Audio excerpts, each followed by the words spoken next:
오늘 말씀을 나누면서 먼저 사진 한 장과 함께 오늘 말씀을 시작해보고자 합니다.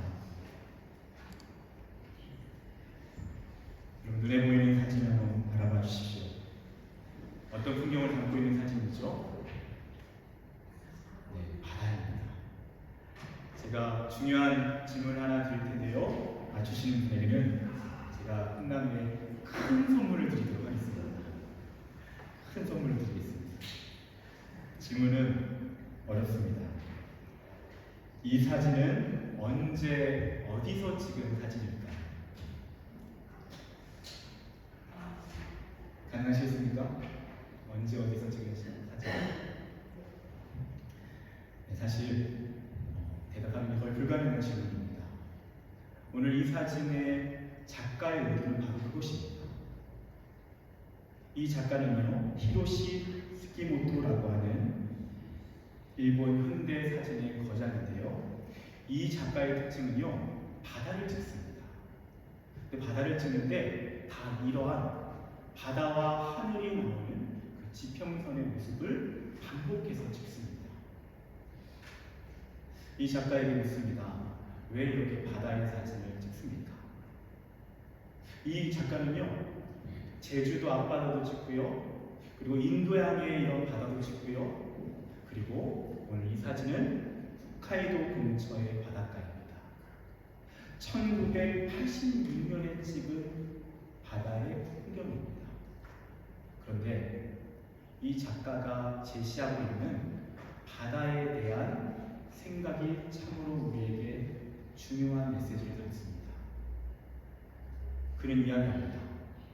바다의 이 풍경이야말로 현대를 살아가는 우리와 그리고 고대에 살았던 고대인들과 똑같이 바라보고 있는 풍경일 것입니다. 우리가 살고 있는 이 육지의 모든 모습들은요, 역사에 따라서 시간에 따라서 계속해서 변해 왔습니다. 변하지 않은 풍경, 그가 유일하다라고 이야기하는 것은 이 바다의 모습입니다. 이 바다를 볼 때는요, 고대인들, 기원전 수만 년에 살았던 사람과 오늘날 현대인들, 우리가 이렇게 바다에서 바라보는 풍경과 거의 동일할 것이라는 것입니다. 그래서 그런 이야기합니다. 오늘날 현대를 살아가는 우리도 고대인들이 태고에 바라보았던 바다를 동시에 볼 수 있다는 것입니다. 그것이 바다의 매력이고, 그것이 바다의 깊이고, 그것이 바다의 철학이라고 이야기합니다. 태고의 바다, 고대인들이 바라보았던 그 바다, 오늘날 우리가 바라보고 있는 이 바다는요, 어떠한 이미지를 가지고 있습니까? 우리는 바닷가, 해변, 그런 곳을 거닐다 보면 낭만에 빠집니다. 분위기에 젖습니다. 그런데 이렇게 깊은 바다로 나가서 하늘과 바다만 펼쳐져 있는 모습을 보면 와, 아름답다 라는 탄성도 터져 나오지만 동시에 두려움을 느끼게 됩니다. 바다는 그런 곳입니다. 바다는 한없이 우리를 안아주는 존재와도 같지만 동시에 바다는 고대로부터 수많은 생명을 앗아간 자리이기도 하다는 것입니다. 그래서요, 고대인들에게 바다는요, 두려움이었고 공포였습니다. 왜냐? 수많은 생명을 앗아간 자리, 삼켜버린 자리였기 때문입니다. 그리고 그것은 미지의 세계입니다. 도저히 알 수 없습니다. 그 바다 깊숙한 곳에 무엇이 존재하는지, 그것이 어떤 모습인지 가늠하기가 불가능할 뿐입니다. 그래서 고대인들에게 바다는 공포였고 두려움이었고, 그리고 고대인들의 신화에는 이 바다가 바로 그렇게 혼돈의 자리, 공포의 자리로 묘사되고 있습니다. 여러분, 우리가 읽은 말씀의 이 본문에 이스라엘 백성도 마찬가지입니다. 이집트 사람들도 마찬가지입니다. 그들에게 바다는 경외감을 불러일으키는 동시에 공포의 자리였습니다. 바다라고 하는 그 자체가 불가능하게 느껴지는 그런 인생의 벽과 같은 자리였습니다. 그런데 오늘 말씀의 내용은요, 이스라엘 백성들이 이집트를 탈출해서 도달한 자리가 바다였다라고 이야기하고 있습니다. 여러분, 도대체 이 바다에 이르게 한 사람은 누구입니까? 분명하게 잘 탈출해서 북동쪽 방향으로 육지로 잘 가고 있었습니다. 그런데 갑자기 그 방향을 돌이킵니다.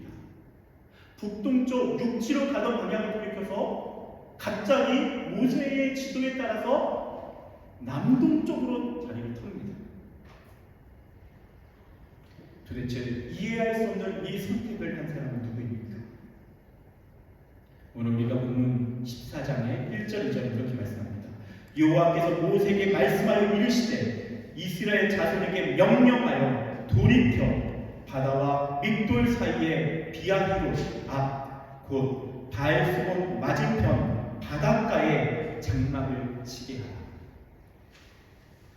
여러분, 지금 바다로 돌이키라고 명령한 사람이 누구인지를 알 수 있습니다. 정확히는 사람이 아니라 그분은 바로 하나님이십니다. 하나님께서 모세에게 명령하신 것입니다. 안전하게 육지로 북동쪽으로 가고 있었던 이스라엘 백성을 돌이켜서 남동쪽 방향으로 돌이키라고 말씀합니다. 여기서 돌이켜라고 하는 단어는요, 슈브라고 하는 단어입니다.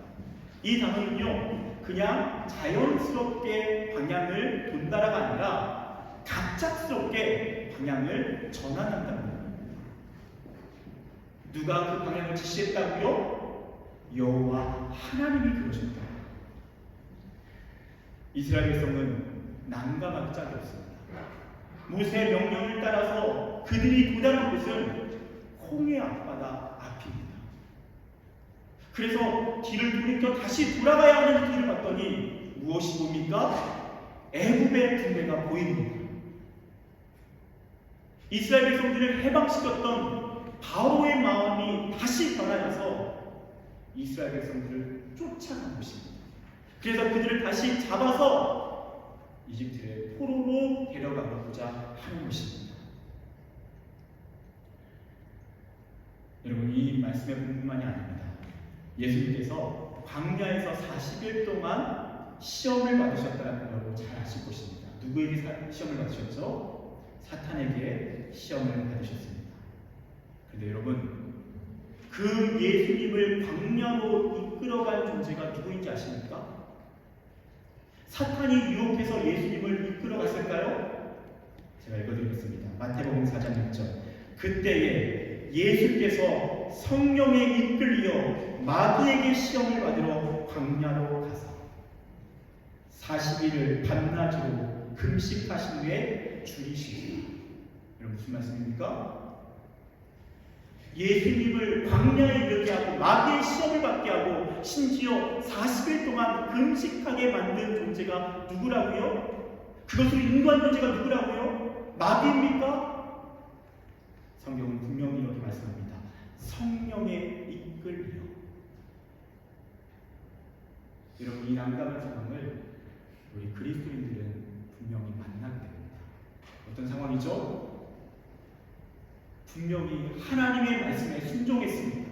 하나님이 길을 열어주셨습니다. 하나님의 인도하심을 따라 인생길을 걸어가고 있습니다. 그런데 그 인도하심을 따라 도착한 곳이 어디라고요? 홍해 앞바다. 도저히는 건너갈 수 없는 바다가 눈앞에 있다고요. 여러분, 이런 경험을 하신 분이 계시지요? 특별히 우리 장로님 목사님들 오랫동안 신앙생활을 해오시다가 분명히 그런 경험이 있으실 것 같습니다. 하나님께 기도하면서 하나님 말씀에 순종하면서 믿음으로 나아가는데 어느 순간 봤더니 길이 없는 것입니다. 길은 막혀있고 앞에는 바다밖에 없습니다. 뒤로 돌아가더니 뒤에는 애굽의 군대가 쫓아오고 있습니다. 뒷길도 막혀버린 것입니다. 길이 사라져버린 것입니다. 여러분, 저도 이곳에서 4년 정도 청년들과 이런저런 이야기를 많이 나누다가 자주 듣게 된 말이 있습니다. 공통적인 이야기입니다. 분명히 하나님께서 유학의 길을 열어주셔서 나왔는데, 하나님이 내 삶을 이렇게 이끌어주셔서 왔는데, 왜 이렇게 목사님 길이 안 보일까요? 왜 이렇게 쉬운 게 하나도 없을까요? 하나의 문제를 해결하고 나면 왜 다른 문제가 나를 이렇게 괴롭힐까요?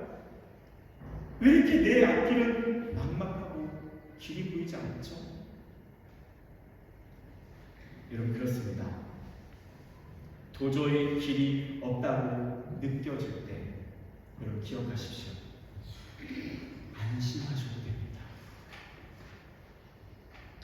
여러분들이 하나님을 떠나서 여러분의 마음대로 교만이 결정한 그 길이 아니라면, 여러분이 기도하며 오늘도 주님의 말씀을 신실하게 붙잡고 나아가고 있다면, 여러분 자신있게 말씀드리겠습니다. 안심하십시오. 두려워하지 마십시오. 여러분의 마음에 이 말씀을 기억하십시오. 어떤 말씀입니까? 바로 그 막혀있는 길, 그 자리로 하나님 안에 있다는 것입니다. 하나님의 계획 안에 있습니다. 하나님의 품 안에 있습니다. 하나님의 손바닥 위에 있습니다. 여러분 기억하십시오. 이스라엘 백성은 하나님의 명령을 따라 나아갔던 것입니다. 그런데 도달한 자리는 홍해 앞바다입니다. 공포의 자리, 두려움의 자리, 도저히는 건너갈 수 없는 자리. 앞은 막혀있고 뒤도 막혀있는, 그리고 양쪽은 아마 그 지형에 따르면 산이 막혀있다라고 하는 지형입니다. 사면초가의 상황입니다. 무엇을 할 수 있습니까? 근데 한 가지는 분명히 할 수 있습니다. 하나님께서 인도하셨다는 것입니다. 하나님께서 함께하고 계신다는 것입니다. 하나님의 계획 안에 있다는 것입니다. 그리고 홍해 앞바다에 있지만, 길은 없어져 버렸지만, 분명한 것은 끝이 아니라는 것입니다. 과정 안에 있다는 것입니다. 그렇다면 저와 여러분의 지금 현실, 홍해 앞에 있다 할지라도 안심해도 괜찮습니다. 하나님께서 그분의 더 놀라운 계획 안에 그 상황을 품고 계시는 것입니다. 앞에는 바다가 있고 뒤에는 이집트 군대가 쫓아오자 이스라엘 백성들은 어떻게 합니까? 큰 두려움에 빠집니다. 우리 11절과 12절 오늘 읽은 말씀의 부분을요, 우리 다 함께 한번 읽어보겠습니다. 11절과 12절 주보를 꺼내시면 좋고요. 한번 다 같이 힘차게 한번 읽어보겠습니다. 시작. 그들이 또 모세에게 이르되 애굽에 매장지가 없어서 당신이 우리를 이끌어내어 이 광야에서 죽게 하느냐? 어찌하여 당신이 우리를 애굽에서 이끌어내어 우리에게 이같이 하느냐? 우리가 애굽에서 당신에게 이른 말이 이것이 아니냐? 이르기를 우리를 내버려 두라. 우리가 애굽 사람을 섬길 것이다 하지 아니하느냐? 애굽 사람을 섬기는 것이 광야에서 죽는 것보다 낫겠노라. 여러분, 지금 홍해 앞바다에 있는 이스라엘 백성들 뒤에는 이집트 군대가 쫓아오고 있다는 현실을 파악한 이 백성들은 어떻게 합니까? 그들은 원망하기 시작합니다. 두려움에 사로잡힌 채 원망하기 시작합니다. 불평하기 시작합니다. 심지어 뭐라고 말합니까? 애굽에 매장지가 없어서 우리를 여기로 이끌어내서 여기에 우리의 무덤을 만들려고 하느냐? 그야말로 이보다 더 최악일 수는 없다, 이런 말이죠. 그러한 불평과 불만을 토해내고 있는 이스라엘 백성을 향해 이스라엘의 지도자 모세가 대답합니다. 함께 13절, 14절 이어서 한번 읽어보겠습니다. 함께 힘차게 읽습니다. 시작. 모세가 백성에게 이르되 너희는 두려워하지 말고 가만히 서서 여호와께서 오늘 너희를 위하여 행하시는 구원을 보라.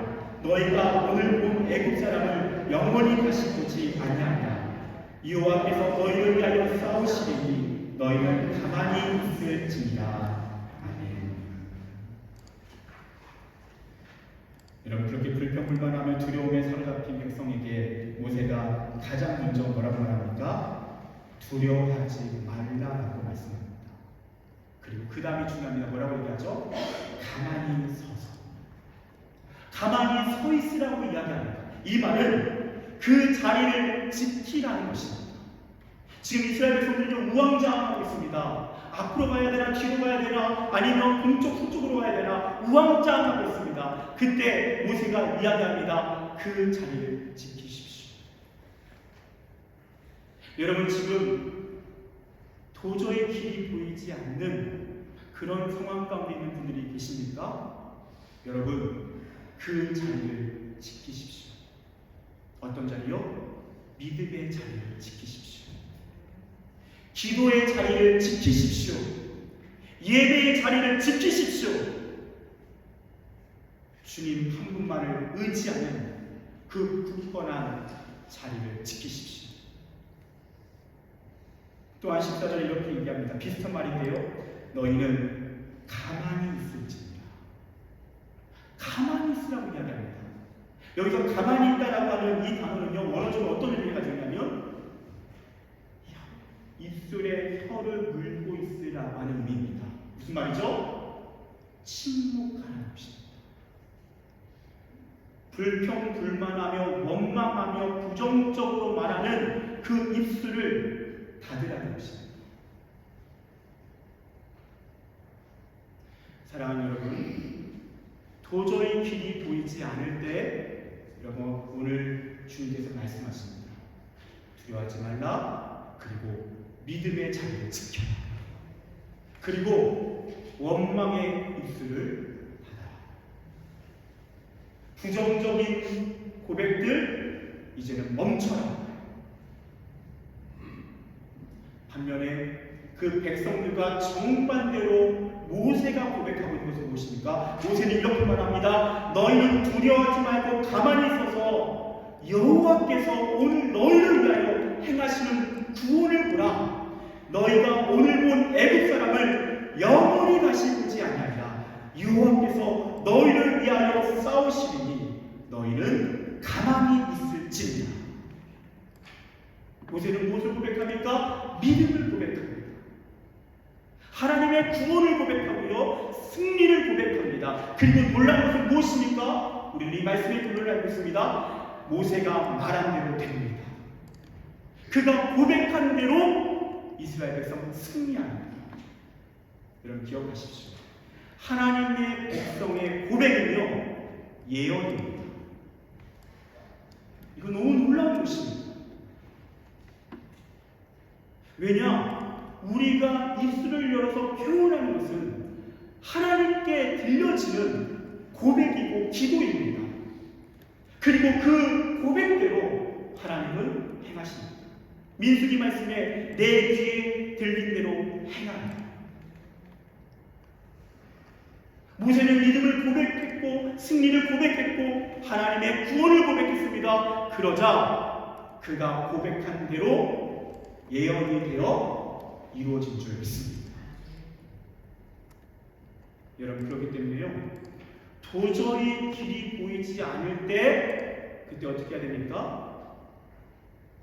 믿음을 고백하십시오. 승리를 선포하십시오. 이러한 최악의 상황 가운데도 최선을 이루실 수 있는 주님을 찬양하십시오. 그럼 어떻게 된다고요? 그 고백대로 된다는 것입니다. 입술의 고백은요, 이것은 굉장히 큰 의미를 가집니다. 우리의 생각과 우리의 마음은요, 때론 우리가 어떻게 하지 못할 때가 많습니다.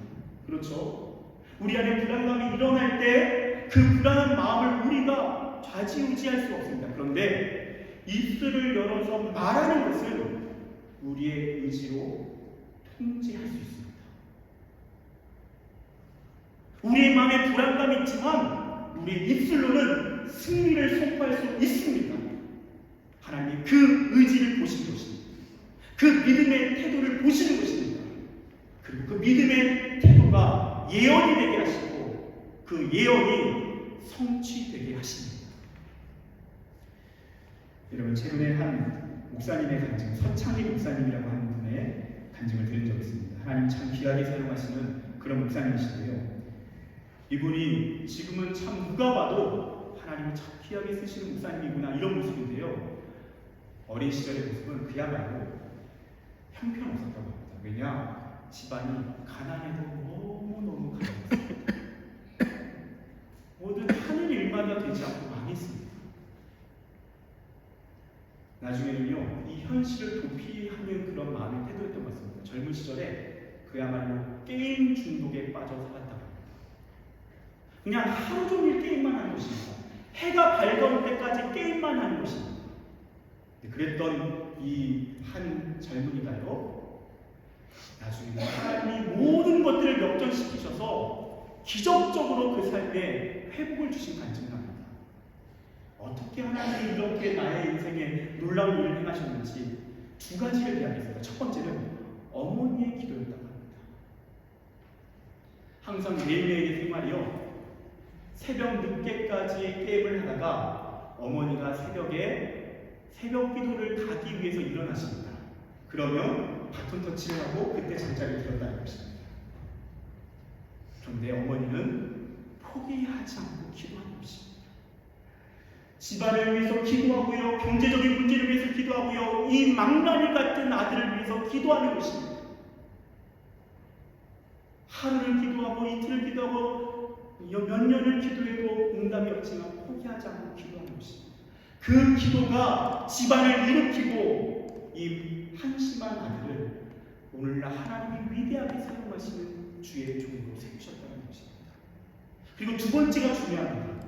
두 번째는 무엇인가? 어떻게 하나님이 이런 논란을 행하셨는가? 두 번째는 이렇게 이야기합니다. 고백이었다고 합니다. 자기도 교회를 다녔기 때문에 자신의 이 현실이 너무나도 막막했다는 것입니다. 자신도 이 중독에서 헤어나고 싶지만 헤어나올 수 없는 이 중독의 문제, 그 중독의 문제를 해결하지 못해서 그야말로 고통스러운 나날을 보냈습니다. 그런데요, 그래도 하나님을 겨우 붙잡고 있었기 때문에 그렇게 한심스러운 자신에 대한 혐오가 밀려올 때마다 이렇게 기도했다고 합니다. 하나님, 저를 보십시오. 저는 게임 중독에서 도저히 헤어나올 수가 없습니다. 하나님, 도와주십시오. 그리고 하나님이 도와주시면 나도 해방될 수 있습니다. 그렇게요, 자신에 대한 혐오감에 사로잡힐 때면 고백했다는 거예요. 자신의 마음에는 도저히 믿음이 없습니다. 자신이 회복될 가능성이 없습니다. 하지만 입술을 열어서 고백했다는 거예요. 근데 놀랍게도 지금까지 자신의 인생을 돌아보니까 하나님께서 놀랍게 열매 맺게 하신 때가 있었는데 바로 고백이 열매 맺게 하게 하셨다는 거예요. 사랑하는 여러분, 지금 홍해 앞에 계신 분들 있습니까? 도저히 길이 보이지 않는 분들이 있습니까? 여러분, 그때 우리의 마음에, 우리의 생각에 믿음이 일어나지 않아도 괜찮습니다. 입술을 열어 믿음을 선포하십시오. 절망이 아니라 희망을 선포하십시오. 원망이 아니라 하나님을 찬양하십시오. 하나님께서 그 고백 가운데 예언이 되게 하시고 성취되게 하시고 기적을 허락하시는 줄 믿습니다.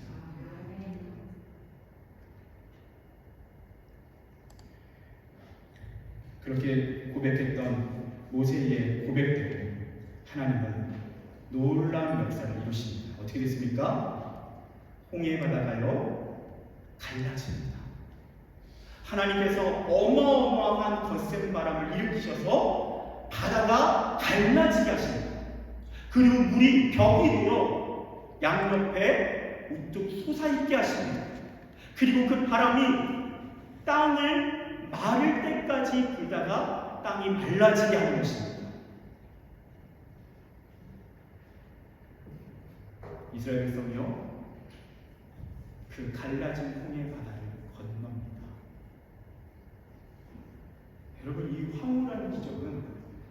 성경에서 이보다 더 황홀한 기적이 또 있을까요? 이스라엘 백성들에게 이 홍해의 사건은요, 지금까지도 잊혀지지 않는 가장 강렬한 하나님의 기적입니다. 그 갈라진 바다로 이스라엘 백성이 건넙니다. 장병만 60만 명, 총 인구는요 아마 200만 명이 훨씬 넘는 인구에 따라 추정됩니다. 그 어마어마한 인원이 바다를 건넙니다. 다 건너고 이집트 군대가 그 뒤를 밟아 쫓아옵니다. 다 건너자 하나님께서 다시 바다를 덮어버리십니다. 이집트 군대를 거기서 완전히 매장당하고 패배하는 것입니다. 하나님께서 심판하시고 그의 백성에게 승리를 주신 줄 믿습니다. 여러분, 도저히 길이 없다고 느껴질 때 기억하십시오. 그때가 하나님의 때입니다. 그때가 하나님께서 일하시는 때입니다. 여러분, 실제로 이제는 모든 길이 막혀서 길이 없는 순간을 맞이할 수 있습니다. 그것이 사실입니다. 길이 없습니다. 여러분, 인생을 살다가 분명히 그럴 때가 있을 것입니다. 길이 없습니다. 앞에도 길이 없고 뒤에도 길이 없습니다.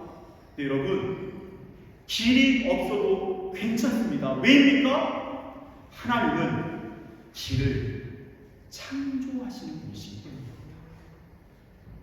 하나님은 길을 만드시는 분이시기 때문입니다. 바다가 가로막혀 있고 뒤에 이집트 군대가 쫓아옵니다. 그때 하나님이 사용하신 새로운 창조의 길을, 그 바다를 가르시는 것입니다. 인간의 눈앞에 현실의 길이 없어도 괜찮습니다. 왜냐? 하나님은 길을 창조하시는 분이기 때문입니다. 베드로가 거센 풍랑이 우는 바닷가였습니다. 그 바다를 건너는 방법은 겨우겨우 배를 붙잡고 그 바다를, 그 갈릴리 호수를 건너는 것입니다. 그것이 인간이 할 수 있는 최선입니다. 하지만 예수님께서 사용하신 방법은 바다 위로 걸어오라는 것입니다. 길이 없지만 그분이 길을 만드시고 나오라라고 말씀하십니다. 그 길을 열어가시는 것입니다. 이사야 43장 19절, 보라, 내가 새 일을 행하리니 이제 내가 나타낼 것이다. 너희가 그것을 알지 못하겠느냐? 반드시 내가 광야의 길을, 사막의 강을 내리니. 이런 무슨 말씀이죠? 주님께서요, 광야에서도 길을 창조하십니다. 사막에도요, 강을 창조하십니다. 우리에게 인생 가운데 길이 없어져 버리는 순간, 눈앞에 홍해가 기다리고 있는 순간에, 그래서 더 이상 길은 없다라고 말하는 바로 그 순간에 하나님은 길을 만드신다는 것입니다.